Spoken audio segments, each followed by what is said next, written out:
hockey fans, are you ready to brave the wild? With me, your host, Paladino Joey. Brave the Wild is available on thesportstuff.com, iTunes, Stitcher, and Double Twist. A great pleasure to be back on board to talk about the NHL and the Minnesota Wild. Once again today, it is the season preview for Brave the Wild. We're going to talk about the Wild in the first segment, in general, kind of previewing the Wild season.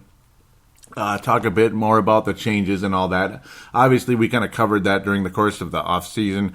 And, of course, the final edition of Matt Cullen. So wonderful. We got him on board for $1 million at age 40. Welcome aboard, Matt Cullen. He's actually going to be turning 41. Born in 1976. He's as old as my wife. Wow. Crazy. So, yeah. Welcome aboard to Matt Cullen. Virginia, Minnesota's finest. Obviously, member of the Carolina Hurricanes forever. Came to the Wild for a few years. Left for Nashville for a year or two, off to Pittsburgh. Wonderful success there. Has just hung on, was a second-line center for so long in the National Hockey League. Ended up moving down into the bottom six as he got older and older, and just filled the role just spectacularly. Didn't lose a step. He's still quick, great hands, all the above. A guy who just keeps up with this game regardless of his age, and it's been wonderful. And the Wild, hopefully, will get the same results once again this year, which probably will be his last season, but I suppose you never know with a guy like Jaromir Jagr who's hung around. I wouldn't say he's fast, but he's certainly able to score at a reasonable rate as he's approaching the age of 45. That's Jaromir Jagr. His name is starting to float around. Teams are finally starting to talk about Jaromir Jagr here at the very, very end of September. In fact, midnight tonight, October 1st is upon us. So that's why we got to get this season preview up and running. Just a quick note, just to let you know, the second segment was recorded before this one in this episode. I just letting you know, the NHL preview is already done as I talk here, right now. So, but I am standing by everything I predicted in the second segment. No major crazy stuff has changed since then, I would have to say. So we're just going to kind of keep moving forward. Matt Cullen had already signed at that point, so that was that. Foligno had not officially signed at that stage. The cuts obviously had not been made at that stage either. The Wild are down to 24 players at this point, looking to cut at least one more. Carson Soucy and Ryan Malone. So Ryan Malone's whole deal. He looked okay in the preseason. He's age 37. It was fun to keep up with him. He's had some solid success throughout his NHL career, but unfortunately he will be going back to Iowa at this point. But hey, he's still playing professional hockey and he could be called up. The name that was not mentioned very often, but he has been a very interesting addition, Daniel Winnick. He's a NHL veteran at this stage, obviously 32 years old, so he's not that old. Looking to make that fourth line, Daniel Winnick, he's been in the league for quite a while. He was drafted in the 9th round by the Arizona Coyotes back in 2004. He's actually Jack Parise's age, born in 1985. Started off with Arizona, of course. Mostly a bottom six guy, outstanding penalty killer, and a lot of people do believe he's going to make the final roster, which would mean Luke Cunnin or Eriksson Ek will be on their way to Iowa. So no major thing where anybody's going to get cut or anything. The Wild have not sent Mike Riley down yet. They chose to send Carson Soucy down. A lot of people a little surprised about that. Olofsson, the Goose, cannot be sent down without being put on waivers, and odds are he would get claimed. So the Wild kind of stuck there. Looks like Mike Riley will be on the NHL roster with the Goose, Gustav Olofsson. Of course, Kyle Quincy will be taking on that Nate Prosser role because you got to think Mike Riley and Olofsson are going to get significant ice time out there, at least as the bottom pair. Kyle Quincy, well, we'll see. I mean, he's a solid stalwart defenseman over many years in the NHL of Detroit and others. We'll talk about him in a second. We'll get back to Winnick because I didn't talk about him at all so far.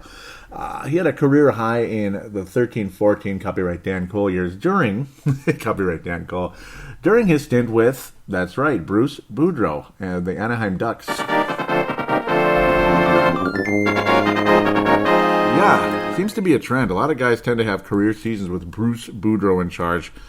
You think I have any dislike for our coach? I love Bruce Boudreau. Maybe he's a little bit like me sometimes, where he kind of gets a little bit funky, like making fun of guys when they're not handling their role very well or not having a good day. Like that may have irritated Dubnyk and others last year when he kind of did that little like, okay, well, if you're not going to do it, well, where's Darcy? I'm looking down the hallway. Hey, Darcy, you coming?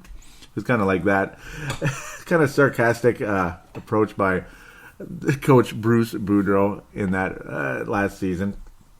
during the Blackhawks game on national television. Yeah, that wasn't a very fun night for us. But so many guys have success under Bruce Boudreau and Daniel Winnick as well.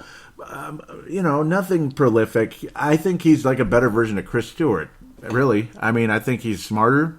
A lot of you out there, I got in an argument with somebody about him on, I believe it was Minnesota Wild Hardcore. Pretty sure it might have been one of the others out there because I'm a member of several pages, and I love Minnesota Wild Hardcore. Chance Kostick, my brother-in-law, obviously, his sister is my brother's wife, his sister Clover, so very cool.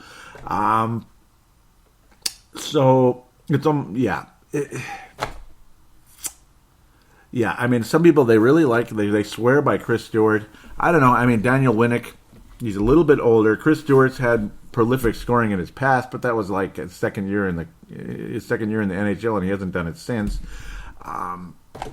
Stewart scored 13 goals last year. Winnick scored 12 goals last year with Boudreau's former club, Washington. Obviously, Boudreau was not there last year. Very talented team in Washington. Winnick, again, a bottom six guy. He'll spend most of his time on the fourth line, but he will be in the NHL. He's not somebody you're going to be sending down to the AHL, unless he's flat out horrible and somebody, one of the young guys, Cunnin, or, of course, Eriksson Ek, if either one of them is down there. I'm thinking Eriksson Ek's going to be on the Wild to start out the season. But if somebody just starts shocking the world, you might have to make some type of move. Maybe Winnick goes down there. But right now, I think he'll be on the NHL roster. And Cunnin is on his way to Iowa to continue to develop because Eriksson Ek's got a year on Cunnin. So that's the point there. Winnick will bring something to this club, I got to think, on that fourth line. And, I'm not against it. Funny, ironic little coincidence, both Winnick and Chris Stewart from Toronto, Ontario. Though, of course, everybody's from Toronto, Ontario. No, I better watch it. I made a mistake, a little addendum and errata, as another podcast would say, a fun arcade game podcast out there, retro arcades, of course, would say. I was talking about Tyler Ennis being a second line left winger. No, he's going to be third line, obviously. I mean, I should have known better because you got the Granlund, Koivu-Zucker line. You got Eric Stahl with Niederreiter and Coyle or Niederreiter and Parise. You hope Parise, of course, going through back issues. He's just finally practicing again. He's been unavailable the whole preseason. So major frustration going on there with not as young anymore, Zach Parise. Still, when he is available, when he's healthy, he's good, but he's been playing on the flank. He's not been playing close to the net during the course of last season. And a lot of people were wondering what's going on, and that's why you saw less scoring from Parise. The back injury, you don't really want him close to the net if his back is causing a whole lot of problems, and that's one of the issues. Not sure what's going on with young Mr. Parise there. Well, obviously we do know what's going on, sorry. But that's the frustration, and that's where we weren't sure what was going on because people didn't talk about the back until later. They're like, what's going on with Parise? And then, well, that's what took place last season. We found out more about it last year, whereas the year before, nobody knew what the hell the problem was. Obviously, no major trades since then. The biggest trade of the offseason was Foligno and Enos Ennis, which is, again, Jared Spurgeon's best friend growing up. They're both from Edmonton, Alberta. They're both very short, but they're skilled guys. Spurgeon, I think, is going to have a better overall career the way things are going. But, that was the major trade. Obviously, we talked about that on 2 shows now, so we don't need to go over it again. Scandella gone, of course. He's a big loss. That's why a lot of people thought that Carson Soucy of Minnesota Duluth, and, of course, born in Canada, would end up being that stalwart anchor defenseman. He would make the NHL roster right now. Mike Riley would probably go down to the AHL. Fair or not, he would have to. And to at least get Carson Soucy, to get his feet wet. But unfortunately for Soucy, he is going to Iowa, and the Wild will go with Mike Riley. I guess they're confident in Kyle Quincy. I also do believe Ryan Murphy is going to be sent down as well. He's not been too good in the preseason. He's another one of those players that's still hanging around. So you got to get down to 23. Don't expect Ryan Murphy to make the NHL roster, but he's still hanging on. So maybe the Wild do hang on to both Cunnin and Eriksson Ek, but I think ultimately Eriksson Ek for sure will be on the Wild roster. He'll be the third-line center if it's not Charlie Coyle. Otherwise, Eriksson Ek will be paired up with Charlie Coyle on the third line or Cullen on the fourth line. But Matt Cullen will pretty much 100% chance to be on the fourth line as the center. Though, of course, you can move him anywhere. You could have him on the penalty kill. You could have him on the power play. You could have him at the center. You could have him at the wing. He is pretty much an anything, everything type of guy, and that's why he's so bleeping valuable, and we appreciate him oh so very much. Eriksson Ek has got third or fourth line center written all over him at this stage coming in. But again, you never know. Maybe he'll be on the wing with Matt Cullen on the fourth line.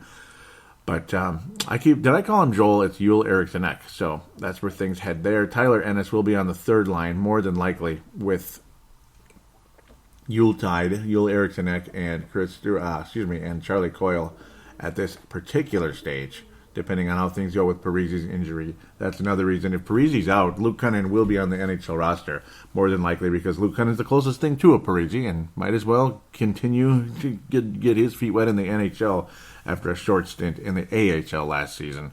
Man, hopefully Dmitry Sokolov continues where he left off last season. That's what I'm excited about. The Russian that was taken in the 7th round in the 2016 draft.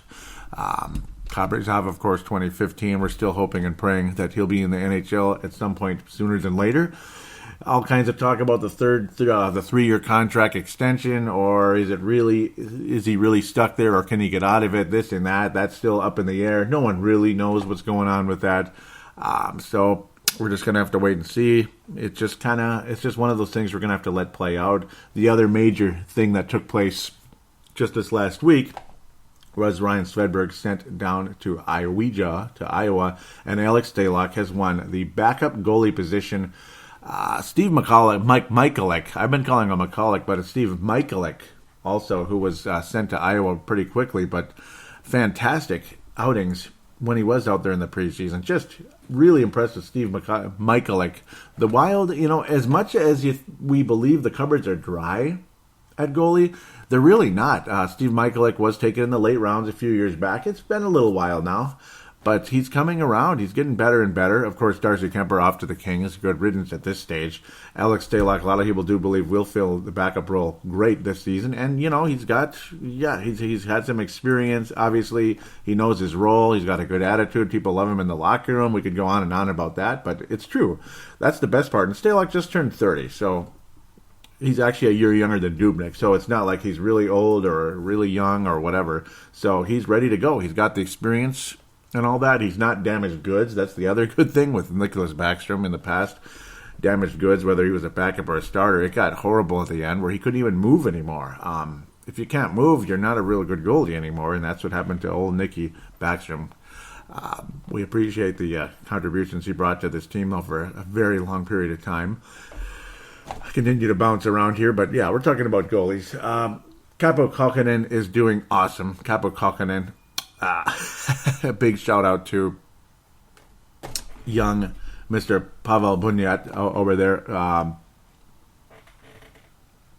in the Czech Republic. Absolutely loves Kaapo Kähkönen. He's doing very well over there in the Euro Leagues. He is one of the best. He's got to be probably the best goalie prospect out there.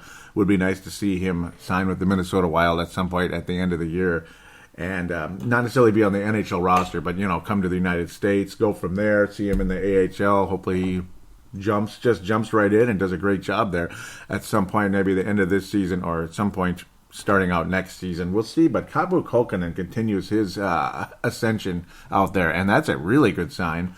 Yeah, again, Alex Stalock is not necessarily at the end of his career or anything. He's got quite a bit of time left, and he was solid last season in the little bit of time he got out there at the end of the year. I think the Wild waited a little too long, and that was the hope last year was that the Wild would have a competent backup to rest Devan Dubnyk, and unfortunately we didn't, and that was the undoing of the Wild last season. I said some harsh words about how we just sucked in that postseason and everything. It wasn't that we sucked. It's just that we couldn't match St. Louis's intensity at the end. And at the end, we did for the longest time, and then it just seemed like we got worse and worse for a while. And then, of course, the way Game 5 started, it was extremely frustrating. And it's like you put 1,000 shots on net and you can't finish. And Jake Allen just kind of did his number on the Wild last year, and that was extremely frustrating for everybody. With that said, you'll be hearing me talk extensively about the St. Louis Blues in the second segment. Maybe not the most positive thing either. So that's something to look forward to. The Wild's chances of making the playoffs extremely good, I would have to say. Yeah, this Wild team is going to make the postseason.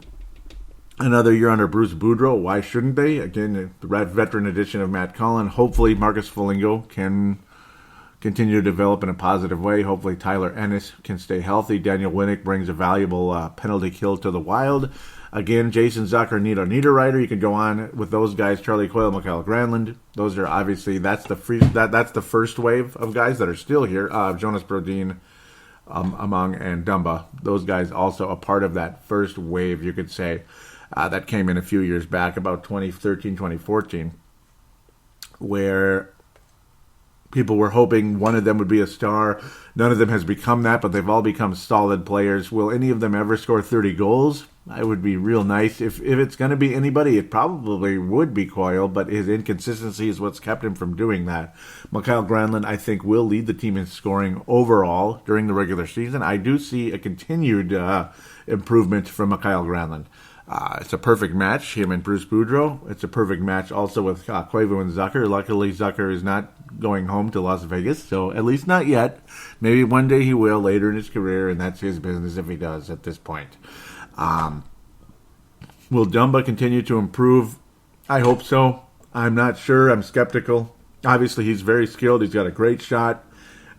He's very aggressive, but sometimes the aggressiveness turns out to be a horrible mistake, and you get the odd man rush going the other way, and next thing you know, the lamps are lit up on the other side of the rink when maybe the Wild should have had something going on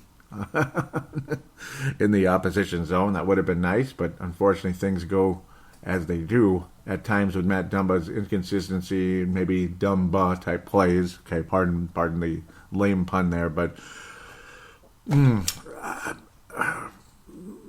if he can, as long as he can work consistently with Jonas Brodin, work well there, he's going to be on the second pairing more than likely with Jonas Brodin. Though things are always subject to change. You're going to have Ryan Suter with Jared Spurgeon, the right shot. I don't think you're going to see Suter a whole lot with Dumba. Maybe once in a while, though, and that wouldn't be the worst thing.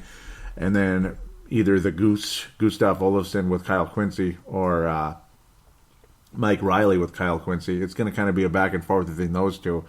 And, of course, Quincy may be down, and then you switch one of those guys over to the right side. That's it's all a matter of it's all a matter of time, I guess, where things go. Unfortunately, again, Susie and Quincy are the ones I'm getting mixed up. Susie on his way to Iowa to start things out, but of course he had so little time in the AHL last year, so that might be why. You don't want to just rush him to the National Hockey League immediately, where he's basically just took off his Duluth Blue Devils jersey as they lost last season in the championship game. Yeah, that was unfortunate. Kyle Quincy, 15 points last season for Detroit. Oh, no, he was... this is all mixing around. Yeah, well, he was with Detroit just a few years back. He was with Columbus and New Jersey last year. That's what happened, 15 points. He was traded to Columbus during the deadline last year, 15 total points. He's one of those guys, he's mostly stay at home, just kind of, you're not going to lose a whole lot with him. That's the good part. He's not the great play. He's not a great player. He's not anything special. He's a bottom pairing type of guy, but he's a presence in the locker room. He's a presence on the ice, and that's what helps. Years ago with the LA Kings, he had 38 points, 34 assists during that season. Definitely part of the power play there. That whole season, 27 power play points way back in 08-09, but that's a long time ago. 29 points the next year with Colorado, so on and so forth. He was more valuable earlier in his career. He's slowed down a bit, been more of a stay-at-home kind of guy, more of a Nick Schultz type, and that's what he will bring to the Wild at this stage. Not the biggest guy in the world, not the smallest, 6'2", about 220. So he's definitely not small. He'd beat me up, that's for sure. I'm about 6'1" and 200-ish, so yeah. But just saying. Boy. Solid addition. The Wild seem to be happy with him at this point, and we'll see what happens with Carson Soucy and others in the program down there in Iowa and overseas. Somebody eventually will emerge. Kyle Quincy, a Band-Aid in the lower end at this stage. But I think he's an upgrade from Nate Prosser, Elk River's finest, with all due respect, at this stage. So that's where things stand there. Matt Dumba, again, you hope he can continue the development. He's only 23. That's the positive part, and you got something going there. Of course, Winnick made $2.5 million last year, so that might be the catch if you can actually sign Daniel Winnick, as he is a veteran tryout at this point.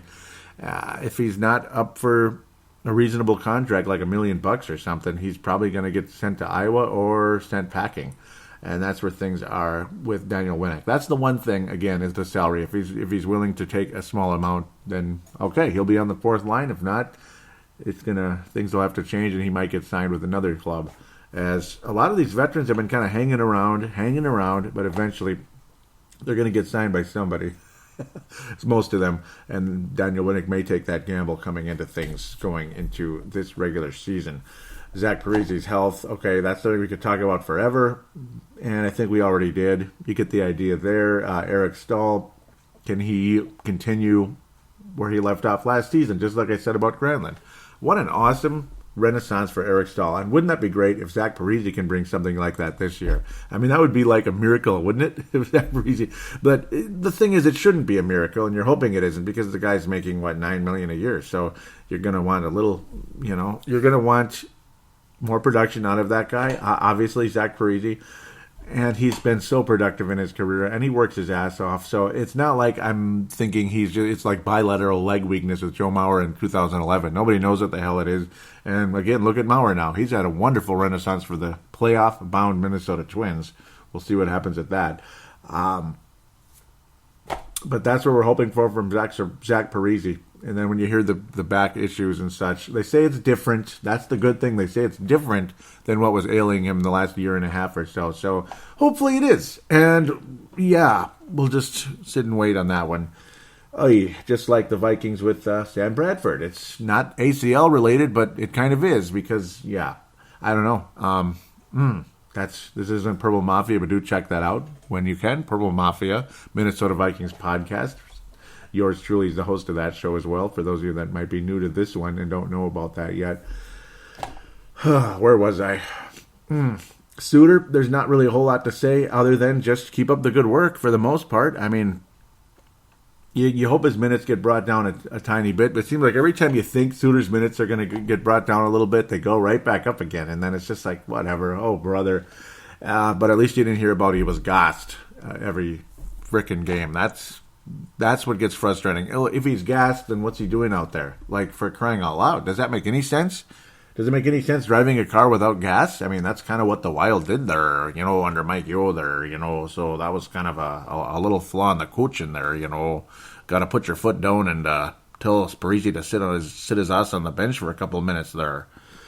Okay, I love imitating that guy. So that's about my comments with Ryan Suter. Just, yeah. I mean, at least he's not banged up. At least he's not damaged goods like Zach Parise at this stage. So he's earning the contract for the most part. It's just the frustration with the salary cap not going up. A lot of people hoped it would, and it never did. And yeah, whatever, right? Whatever. Well, maybe if these other teams keep kneeling for the national anthem and people keep getting frustrated like me, that people start boycotting the NBA and NFL, maybe they'll wise up and start watching a little hockey. As long as these guys don't start kneeling during the national anthem, maybe the ratings will go up a little bit, and then the salary cap can go up. So, hey, maybe it's a blessing in disguise, at least for the National Hockey League, who's dying for viewers. I love the NHL so much, and I think they deserve better when it comes to, they're getting paid well, but I think they deserve better when it comes to salary cap and TV contracts and all that, and I hope that this is an opportunity for them. I hope the viewership is up. NBA fans, I'm a fan of basketball, but not a fan of the personalities in the NBA of late. Not a fan of the young generation that tends to get pretty cocky thinking, yeah, well, hockey's this, hockey's that. Basketball's 10 billion times better, and what does this do for hockey? Yeah, look at the hockey contract. Look at the basketball contract. Like, basketball's gospel and it's better than everything in the world. I don't agree. It's not at all. So we're just going to kind of leave that alone and hope for a higher salary cap. I think I made my point there. Eric Stahl hopefully he can continue the renaissance. Jared Spurgeon, just love the guy to death. Just love him, and he continues to have career highs every single year. He went from 29 points to 38 points under Bruce Boudreau, and 29 was great. Now he's at 38 last year. Hope he can continue to do what he's been doing. Plus 33 all year last year, despite the icky month of March there. And April, April's just kind of what it was. You played some cream puffs. It's kind of like the Gophers' non-conference schedule, Both Gophers, football, hockey, well, all of them, football, hockey, and basketball. So maybe hockey not so much, but football especially. Yeah, it's always cream puffs. Brodin, I don't know. I mean, I liked his progression last year. He was, it was fun when he got to play with Christian Folin, but he's gone, and that's too bad. Christian Folin had the knee injury that just kept nagging. After a wonderful start to the season, Brodin was starting to get productive on the offensive side. It was pretty cool, and he had 25 points last year, for those of you that think of him as a guy that provides nothing. He was scoring some goals and assisting on the power play a little tiny bit here and there when Luke Cunnin was, or why did I just call him Luke Cunnin? Christian Folin was out there, and that was really nice. He was able to pair up with Folin. Folin was able to stay back for Brodin a chance to be involved in the offense a tiny bit, and it worked out. And okay, we talked about that extensively in the past, but for those of you that are new, yeah, I mean it's too bad that things went the way they did with Folin with the injury, and now off he goes to the Kings with Darcy Kemper, who will be backing up Jonathan Quick. Coyle, I don't know, the consistency. It's all about consistency with the guy. If he can be consistent, he'll take that next step. He took the next step in total points last year, but you just didn't get the vibe. You just never get the vibe like he's going to be this 30-goal guy. As much as you want it to happen, he didn't even get 20 goals last year, and he only got 20 goals once, and the one time he did, he just stopped. He had like a month and a half left in the season, which was plenty of time to continue the surge to maybe the upper 20s, which should be great. And it just never happened. It just stopped, and that's kind of the case there. And he had a ton of assists, though, with an improved offense around him, and that was fun with Eric Stahl and others along the way last season. He had a very productive top 12 last season, and that was fun. Like as Coyle bounced around from third line to second line to top line, even a very short stint on the fourth bleeping line because of his inconsistent play when Alex Tuck was put on the top line as he was called up, thrown right to the Wolves and put on with some studs out there. Now Tuck will be skating with the Las Vegas Golden Knights. Oh, yeah. Yeah, Joel Eriksson will be on the NHL roster. A lot of people are very confident in him. It's time for him to take that next step because this is the next wave now. The next wave. Obviously, I've talked extensively about the Coyle, Granlund, Brodin, Dumba, Zucker, and Niederreiter wave, which some people thought included Brett Bulmer and others that are no longer on the team. Of course, Zach Phillips, those are two that did not work out at all. But these guys did work out. They made it to the NHL, every single one of them. So makes Fletcher look a lot better than Mr. Doug Risebrough, who basically had to sign a bunch of Daniel Winnecks to keep the team even afloat for a while there. That's kind of what took place, and that's what ended Doug Risebrough's run with the Wild because of so many failed draft picks. I mean, it was just like your first-round pick was a Tyler Ennis. That's what Pierre-Marc Bouchard. Luckily you had Koivu and Gabrick, but that was nice at the beginning of your time here. Eventually you got to add some others, and he never could get around to that.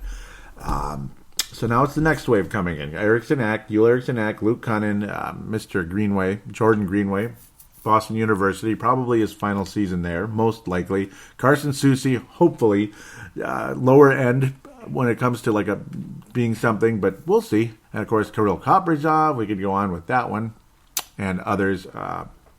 The next wave is just getting started here, and hopefully these guys start to make a little impact at the NHL level. That would be extremely exciting. Oh, wouldn't it, though? I would be so pumped to see these guys emerge. Nick Seeler, of course, did not make the NHL roster.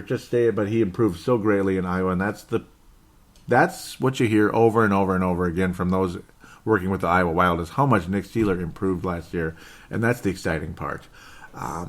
Gustav Olsson is part of this next wave as well. Mike Riley, they were kind of the early starters of it with Joel Eriksson Ek last year. Not a whole lot to say yet. Not a whole lot to say. You saw little flashes with Olofsson. Riley the year before was actually the one people were excited about, and he was all right. And he came in last year and stunk up the joint. He would go up too quickly, lose control of the puck. Next thing you know, odd man rushed the other direction, and down he went to Iowa. And he didn't even do well there until later in the season. So, hopefully the Gustav Olofsson, can also take that next step up. He looked smart last year, actually a little smarter than Riley, and then he started making mistakes here and there, a little out of position, and next thing you know, goals were getting scored when Olofsson was on the ice. So kind of in and out when it comes to things with the Goose there. Okay, that pretty much sums things up, really. I mean, Jason Zucker, Nito Niederreiter, again, those guys can clearly score in this at this level. They're very different players. Zucker's all about skill, but he does provide smart, intelligent defense here and there. He can poke the puck away, and that's great. And that was the difference with Zucker from previous years, the last couple of years here. And that's why Zucker became a very valuable NHLer. And then he had that down year 2 years ago. Next thing you know, he's starting to score like crazy when Torchetti comes, and now with Boudreau, even better. But still, never got to that 30 mark, and Niederreiter never got to the 30 mark. Wonderful numbers. Great jump in his career. Total numbers last season, what did he have? 55 points. Just overall, 57, 25-point season. And that might be what Niederreiter is, just a 25-point guy. Again, a more physical style player out there at times. Can be a little bit of a power forward, but not like a major presence. He's a presence out there, but it's not like he's this force, which hopefully Jordan Greenway can become that in due time, as he will more than likely get to Iowa come March, depending on how far Boston University gets in the NCAA tournament in the springtime, which we all love to watch so much. I don't know. Have these guys reached their ceiling? Coyle, Niederreiter, Zucker? We hope not, but I kind of think so, maybe. Granlund, I think, is the most likely guy to continue to emerge. Some people like Pat Micheletti, who, boy, oh boy, he is in love with Mikael Granlund. He believes in the Eastern Conference that Granlund could be a 100-point guy and that he will reach 80 this year. And I think that's the next step for Mikael Granlund. It's all a matter of will he do it. I hope so. At least get into the 70s. He got the 69 last year. He can't get much closer than that. So, but yeah, 80 I think is realistic, especially if other players emerge. Like maybe somebody unexpected gets that 30-point mark. 30-goal mark, then that's more assists possibly for Granlund. Maybe Zucker gets to the 30-goal mark, and Koivu continues his emergence. Koivu's the final topic here right now. Captain of the team, I better bring that up right now here. Of course, he inked a 2-year extension for $11 million. That is 5.5 per, which it's slightly less than what he was making before. But, so some people were hoping that you maybe let Koivu go and have all that cap space. I don't blame the Wild for keeping him. Obviously, he wants to be here. He's a part of things. But, shoot, you're just kind of stuck at that 5.5 mark. And it doesn't really change the... you're kind of rewarding him. If you keep keeping him around, he's going to be 37 by the time that 2-year extension is up. You hope he could continue things. He's been banged up at times in his career, but the last couple of years, the last 2 years, Mikko Koivu has been fantastic. Much more consistent, strong. He's not missed games, and he's just been better. He was even good in the Dallas series, which is amazing. But last year against St. Louis is the usual postseason swoon for Mikko Koivu. But, 3 more years left. The final year of the current contract, 2-year extension, 5.5 per. So that cap space is taken the next 3 years, like it or not. I'm kind of neutral a little bit. I like Koivu. I like what he's done. I understand the direction. You don't want to insult the guy and say $2 million or go bleep yourself. You don't really want to go that way with a guy that is stuck with his franchise as long as he has. But I don't think it's necessarily like you got to get on your hands and knees and say, oh, please, Mikko, sign this extension. We'll give you the same amount of money pretty much you've been making, regardless of your old age. The hope is that Koivu will continue to play the way he has, because I think that's a $5.5 million player. Yes, the last 2 years he's been that. The inconsistency is what scares you, and you want to see him take off and go somewhere else if he's going to be the inconsistent guy he was in years past. But, oh boy. So it's kind of a catch-22 here. You like it, you don't like it. It is what it is, and you're stuck with it for the time being. So thank you, Mikko Koivu, for the contributions you've given this franchise for the last several years here. Now 12 years, which is crazy. It's been good, and, well, it'll be nice to have him around. You just hope he'll continue to do what he has been doing the last 2 years. Any type of drop-off, and it's like, oh, boy. And the Wild continue to be stuck because, of course, Zach Parise and Ryan Suter aren't going anywhere if you like it or not. And the other frustrating thing with the Koivu contract is there is a no-move clause in the contract. That's the frustrating part. That can annoy the hell out of people. What if things aren't going so well and somebody wants a veteran center like Mikko Koivu and he says, no, I'm not going anywhere? Well, whatever, man. Then you can't get rid of that cap space. It is what it is. Well, yeah, we're just going to have to let things, let the chips fall as they may. Let the chips fall as they may. Again, Tyler Ennis, as good as he was the last couple of years, you hope, again, that this time he can stay healthy and have that wonderful year with Boudreaux. We'll just let that play out. I've kind of rehashed, bounced around. I've enjoyed the living daylights out of talking about this, though. I do have high hopes for this team. I don't have Stanley Cup hopes like I did around Christmas time last year. I mean, I felt so good about this club, and it was so fun. I think this team will be very much in the postseason. I don't see if there's any reason why this club should not advance past the first round. It's just the doggone Mickey frickin' blankety blank, you know who, Chicago Blackhawks that aren't going away.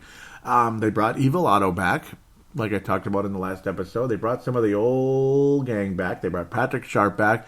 It may do something. It may not do a whole lot. The last couple of years, Chicago's been beat in the first round, so that's the hope that the Blackhawks will struggle. The way they got destroyed and annihilated by the Nashville Predators is the hope that maybe things are finally starting to unravel there in Chicago. That's why the leaders of that club were worried and wanted to bring back Brandon Saad during the glory days. And Saad still has quite a career ahead of him. Evil Otto with that evil smirk, Brandon Saad. That's what they're hoping for in Chi-Town. Interesting fan base. I tend to find Chicago fans to be much more likable than, say, Green Bay Packer fans, than, say, Detroit Lion fans. Of course, the Colorado Avalanche fans I cannot stand. So it is kind of what it is. That's kind of the most obnoxious fan base for me. St. Louis, the ones I met were not the nicest people in the world, but, well, I think they're better than Colorado. I hate the freaking Avalanche fans, so... And Canada, I don't really have a whole lot of hate for any of the Canadian teams, and I don't frankly understand why people hate Canadian teams. Like, maybe you did back in the day because they had a major advantage, right? Especially the Montreal Canadiens, but that's like, the 70s here. So I don't have a whole lot of hate for Canadian teams. We'll be talking quite a bit about Canadian-type teams in the second segment because I think Canada's making a nice comeback in the NHL, and you just might see a Canadian team finally win the Stanley Cup again, this year or next. And I think there is a Canadian team that will be the next Blackhawks/Pittsburgh Penguins in the coming years. You can probably guess who that team is because they have the next star in the NHL.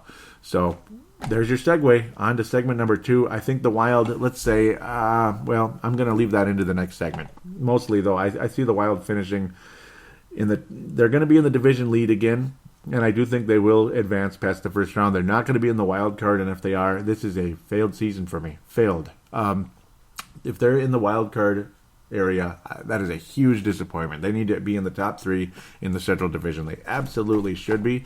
And I don't know. I mean, I understand there's Chicago, St. Louis, and Nashville, but why shouldn't the Wild be better than one of those teams? If they're all better than you, and of course Dallas, yes, Dallas. If they're all better than you, my God, the Wild got to at least be third in that division. But I'm thinking second or third, and well, God forbid, maybe we actually win the division finally.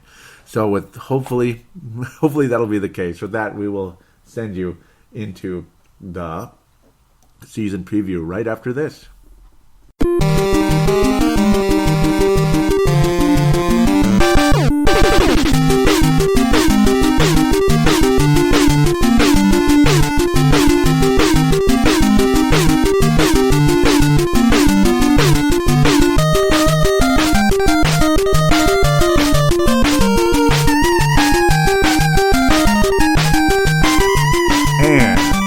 Back here on Brave the Wild, the season preview segment, the NHL season preview. Got to talk about that now to see how things are going to shape up here for the National Hockey League, Eastern Conference, Western Conference, the flop, the surprise, conference finals, and Stanley Cup finals, and champion of all that good stuff that I like to do every single year. Let's open up with the Eastern Conference. Well, I've got a good feeling about the Toronto Maple Leafs. I think they're going to continue to progress. Last year I picked them as a surprise. I thought they would compete, make things interesting. I didn't think they'd actually make the playoffs. And I've got a sneaky feeling they're going to make a little bit of a playoff run this year. I don't think they're going to have a particularly great record. They'll probably be in the bottom half of the Eastern Conference. They'll probably be on the road and all that. But I got a feeling they're going to go to the Eastern Conference Finals. I just got a feeling, but maybe I should get back to where I need to be. The flop in the Eastern Conference, is it finally going to happen? Are the Washington Capitals finally going to go downward? I keep picking them to flop. They keep having a great season, but then they flop in the playoffs. They save their little flop into the postseason. Columbus, are they going to drop off? Was last year just kind of a myth, a mirage, all that? Yeah, I don't know. New York was in a lot of ways a flop last season. New York Islanders, not the Rangers. The Rangers could have had a better record, but then again, no, they were awfully good. They still had 102 points. Even the Islanders, 94. It's not like they were terrible, but they didn't make the playoffs. So that was disappointing. New Jersey, they're a team that could be on the rise a little bit. Carolina, I've always kind of liked them, but I don't know. There's no real major evidence that Carolina Hurricanes are on the verge of something. Buffalo's had so many prospects accumulate over the years, thanks to Chuck Fletcher and other general managers across the NHL. One of these years, one of these days, Buffalo's going to kind of emerge and get better and better and better. And gosh, they were almost 500 last year. I've got a kind of a feeling. I think I'm going to go with Buffalo's going to exceed expectations. I don't think they'll make the playoffs or anything, but I think they'll exceed expectations. They'll move up a bit. I think Detroit and Florida are going to kind of stay down where they are. Columbus, I don't know. I do think Buffalo is going to emerge a little bit, and from there, not quite make the playoffs, but I think they'll be in the mix. They'll kind of be up there with Tampa Bay and the New York Islanders, maybe Philadelphia range with 88 points. Hard to believe Philadelphia had a 10-game win streak last year, and they didn't even come close to making the playoffs. Just weird. It just shows how competitive the NHL has become. As remember, back in the old days, it'd be like, oh, just beat the Toronto Maple Leafs a couple times and you'll make the playoffs, or beat the Ottawa Senators a couple times and you'll make the playoffs. Back when the Senators were a lousy club. I think the Senators will continue to emerge, make the playoffs, all that. Montreal will probably be in the playoffs again. Boston, I don't know. If they make it, they'll barely make it. I think Toronto's going to be better. I think they'll be in the 100-point range, like right around 100, 102, something like that. And I have a feeling they're going to make a run to the Eastern Conference Finals. Washington, gosh, I want to pick them as a flop because I just keep seeing it happen. Right now, I think Columbus is probably going to disappoint in terms of expectations after a 108-point season and an unbelievable winning streak last year that just never ended. It was crazy how they knocked the Wild off and just kept going and going and going. But I think Columbus will drop off. I wouldn't be surprised if they miss the playoffs, even though they're very talented. But they'll be in the mix. Maybe they'll still make 100 points, but I could see them as more of like an 8th seed, 7th seed type. That's my gish. That's my gish right now. I kind of think Washington. I mean, they're gonna hang up there.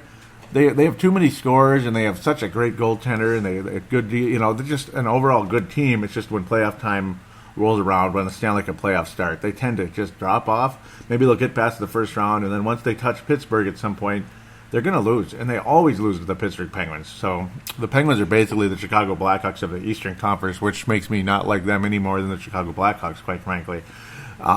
Just because they have Jake Gensel doesn't mean I like him. I'm sorry. I'm not going to cheer for the Pittsburgh Penguins just because they have Jake Gensel. Yeah, they had Matt Cullen too, but now the Wild have Matt Cullen, as we talked about in the first segment. Finally got Matt Cullen in the mix again. We tried to get him last year. He wound up going back to the Penguins, and then it was like, okay, let's go with the young guy, see what happens. Eriksson Ek had his little run and all that, and in and out, and he started off strong and kind of, the rookie bug kind of caught up a little bit, all that. But hopefully, again, Eriksson Ek is going to be a full-time NHLer this season, as I am expecting, and as you heard earlier in the show. Yeah, I mean, right now I'm going to go with Columbus as the flop, and Toronto, and not Toronto, but Buffalo as the surprise in the Eastern Conference. Conference Finals, Pittsburgh versus Toronto. Pittsburgh versus Toronto. The Penguins will three-peat in the Eastern Conference. Will they three-peat in the Stanley Cup Finals? Well, we'll talk about that in a little bit, but the Penguins will return to the finals. They're going to beat Toronto in like 5 or 6 games. It won't be that close. Toronto will make it interesting for a little while, and then Pittsburgh will pull away like they always do. And right now, I can't pick anybody to beat Pittsburgh in the Eastern Conference, even though I'd sure as heck love to. I'd love to see Montreal or Ottawa get there. I'd love to see Toronto get there. But I don't know. And Washington's not going to do it. The Rangers, well, I don't think so. Gosh, it's been a while since, since the Rangers won the Stanley Cup back in '94. That seems like ancient history. But they did make the finals a couple of years ago, and kind of got beat. They got beat fairly easily by Jonathan Quick and the Los Angeles Kings.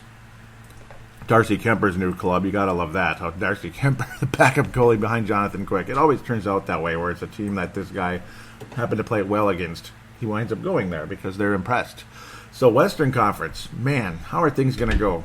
I think Minnesota is going to, they're going to have a similar season to last year. They're going to get over 100 points. Chicago had a spectacular season, kind of, right? Except a poor finish to the year. The Wild almost caught them. That was kind of funny, but it was just too little too late.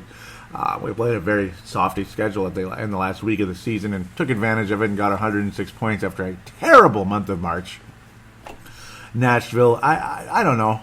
That was a nice run last year. I wish they won. I didn't want to see Pittsburgh win, but that's just how it goes. The Nashville Predators, Western Conference champions last year. Anaheim, obviously kind of a mainstay. They're always going to be in the mix. San Jose, I have no idea what's going to happen to the Sharks.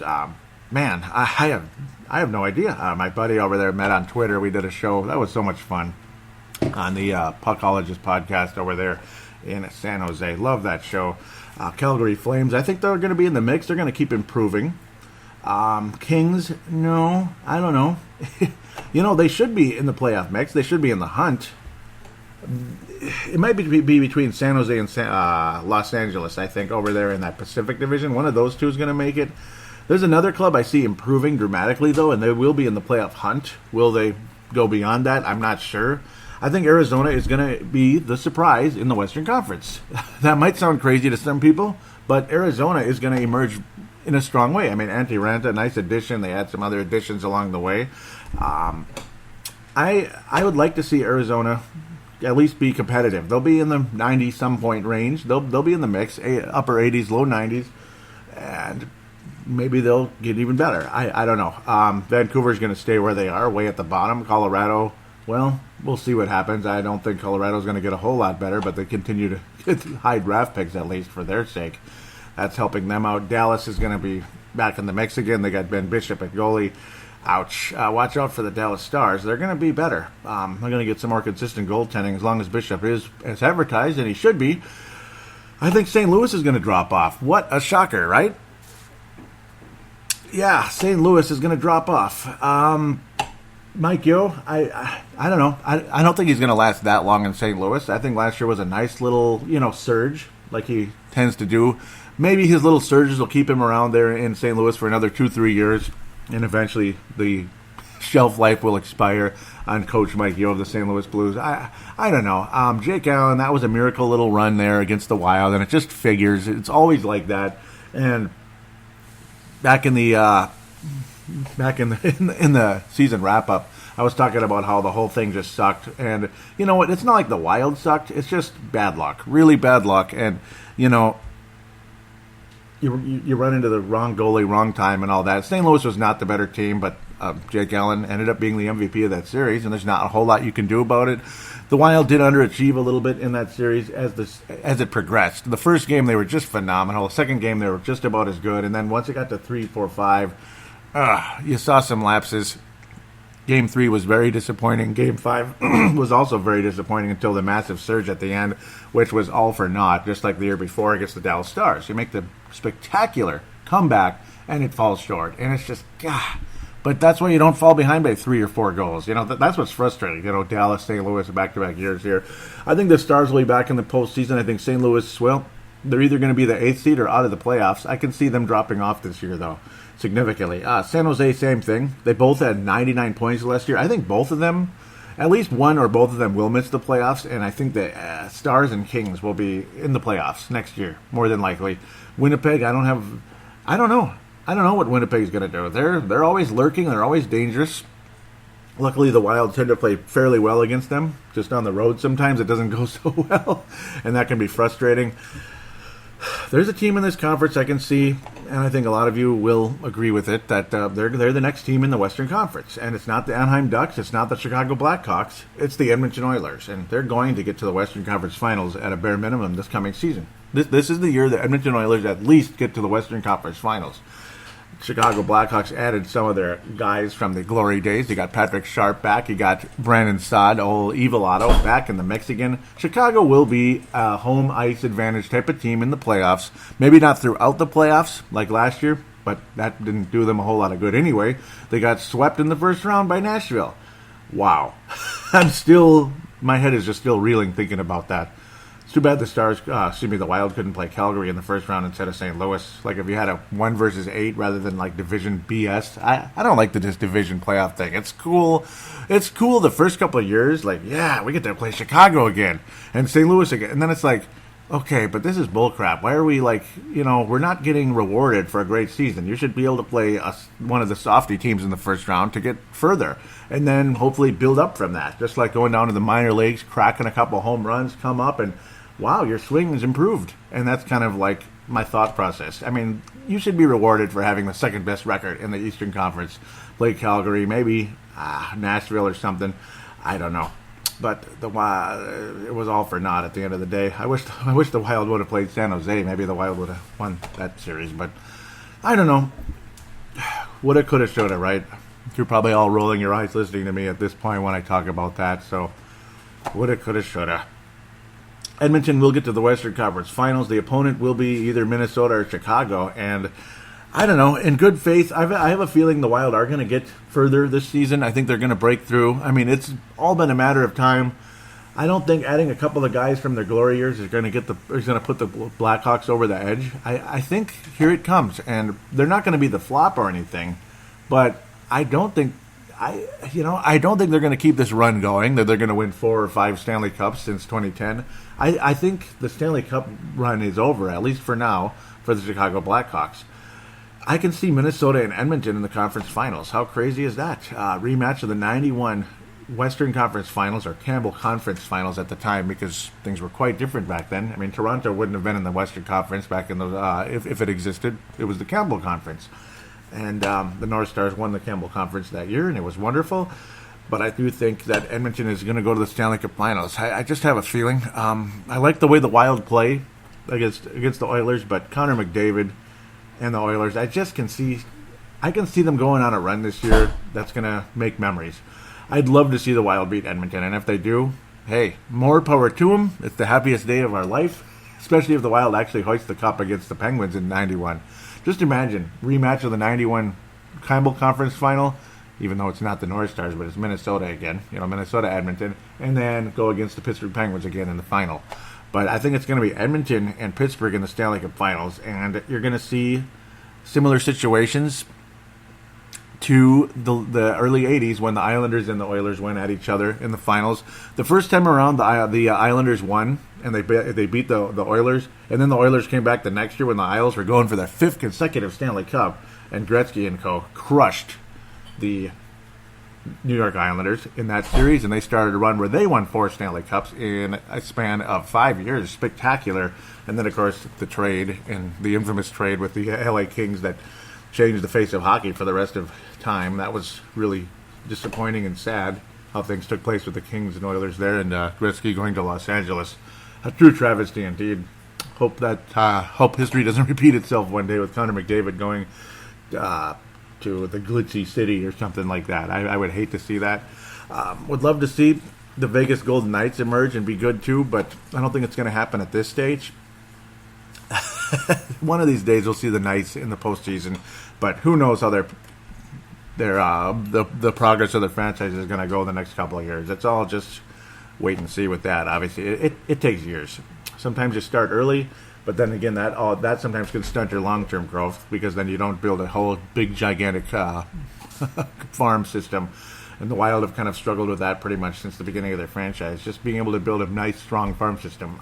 You have some, but you never have that elite guy. You never have the star top 3 draft pick, and even those sometimes don't work out either, like Neil Yakupov and others like that along the way. But Minnesota versus Edmonton in the Western Conference Finals. Is it homer pick? No, because I'm picking Edmonton to win the West. And that Stanley Cup Finals, I think it's going to go to 7 games. You're going to see Connor McDavid versus Sidney Crosby in the Stanley Cup Finals. It'll be one of the most watched series of all time, I believe. I think it's going to be great for hockey. And I'd like to see a changing of the guard. I'm I'm kind of leaning towards Edmonton doing it, even though that might sound kind of crazy.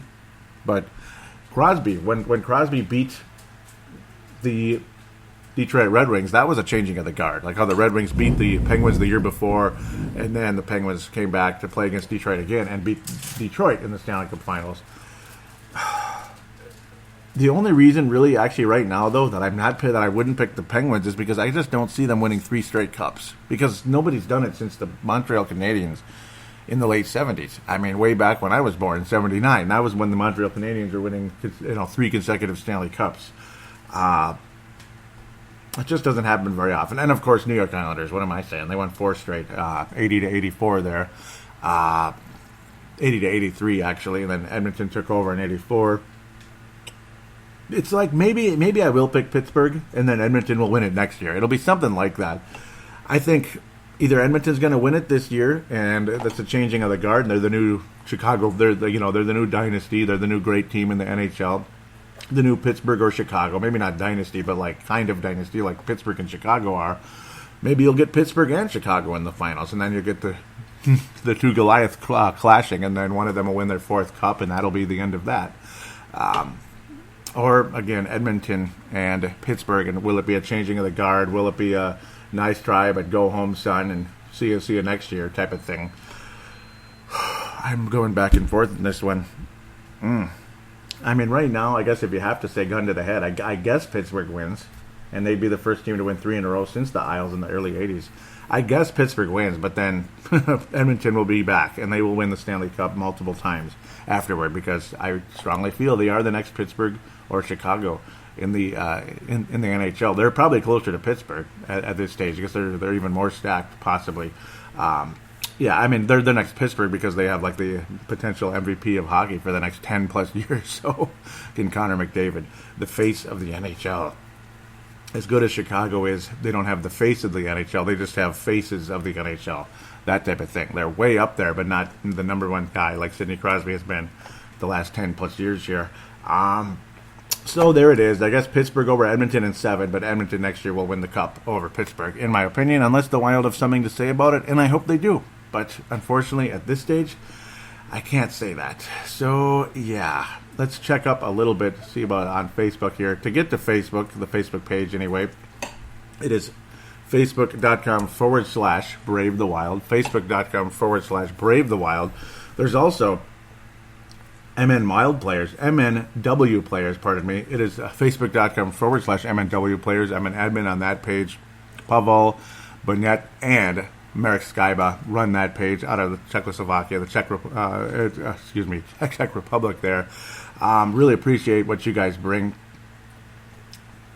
to the Minnesota Wild, and it's just awesome. I mean, everything from the ECHL all the way up to the NHL, the college ranks, everything. Obviously, the Minnesota Wild are their number one thing, but they check on all the prospects. They keep up with all of them as well. Kaapo Kähkönen and others. It is just, it's a complete website if you're a giant fan of the Minnesota Wild, the website and the Facebook page. Do join the Facebook page. I'm proud to have that. I will have the link to the page in the show description. And, of course, links to the Twitter account at Brave the Wild. And, of course, like I said before, facebook.com/Brave the Wild. What else is here? So there's no comments at this stage recently. So that's okay for the moment. Want to appreciate all of you for joining and listening at least along the way. Thank you again. I thought I had something. Here we go. Benny Allen, very excited about the Matt Cullen signing. Says, yes, Benny Allen out of Australia. Always cool to have Australians listening to the show. How cool is that? I believe Vince Germano listens at times as well. I think that's it. What else was there? Clicking reports. I'm not sure what this is about. Yeah, so we'll just kind of leave things as is at this stage. I forget what this was all about, though. Oh, yes, the Kirill Kaprizov news. Yeah, they were talking about getting him on board as well, so that the whole situation with him, also like rumor and all that. Yeah, I was wondering what the post was about. But yeah, how it's not necessarily a situation where Kirill Kaprizov won't be coming right away. He still might be able to be brought on board sooner than the 3-year situation with that Russian contract. So it's not necessarily all in stone. And Stephen Hedger says he should score 35. He should have scored 35 plus last season. Honestly, as far too many missed opportunities. Well, yeah, I mean, unfortunately, that's been the case for a lot of players as well. Where, yeah, it's like missed opportunities, sometimes injuries, this and that get in the way, and it derails what could have been a spectacular season. I mean, Dmitry Sokolov, I can't wait to see what he can do at the next level and beyond. The next level, AHL and beyond. Would be amazing to have him on board the National Hockey League roster. So that's about it at this point. I want to encourage you to join the show via audio submission or call in. There's the phone line. It is 209-736-7877, 209-736-7877. It is a voicemail. Do treat it as such. Mention you're calling in for Brave the Wild. Do your statement, shout out, comment, question, and join. There's the call now button, which goes to the same line through Facebook Messenger. Same type of deal. You could be on your phone or whatever and interact with me the same exact way as before. There's a 3-minute limit on that voicemail, and then audio submission. There's no limit, but I prefer you to keep it to about 5 minutes maximum. And you just save your file, and then email it to paladinolive@yahoo.com, paladinolive@yahoo.com, and there you go. I just take it and add it to the show. The email address will be in the show description as well, where you could just copy and paste it and send it right away to me, and I'll get it on the next show. So thank you again. God bless, and we'll talk to you very soon about real games in the National Hockey League.